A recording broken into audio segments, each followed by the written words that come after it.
C'était ce qu'ils ont appelé un rassemblement pour la liberté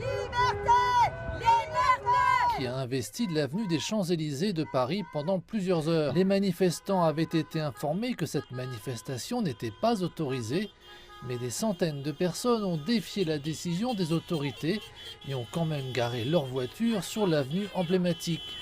La police a réagi rapidement après avoir exhorté les manifestants à circuler en direct sur la page Facebook de CGTN. Comme vous le voyez, la police remonte l'avenue des Champs-Élysées pour disperser les manifestants.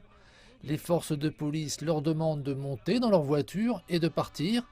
Peu de temps après, les gaz lacrymogènes ont été utilisés. Au total, plusieurs dizaines de manifestants ont été arrêtés, tandis que des centaines d'autres ont été verbalisés pour leur participation. Les manifestants étaient venus de toute la France, unis dans leur opposition aux règles anti-Covid-19 définissant le pass vaccinal.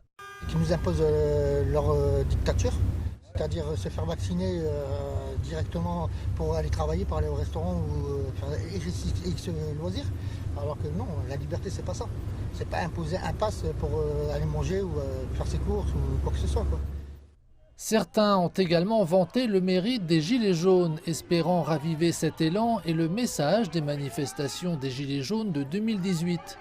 Dans la matinée, la police avait tenté de garder le convoi hors de la ville, mais les points de contrôle sur le boulevard périphérique n'en ont arrêté qu'un certain nombre. Le président français Emmanuel Macron est la cible de nombreux manifestants en colère. Ces derniers sont en effet prêts à voter pour n'importe quel opposant lors du scrutin présidentiel qui débutera en avril.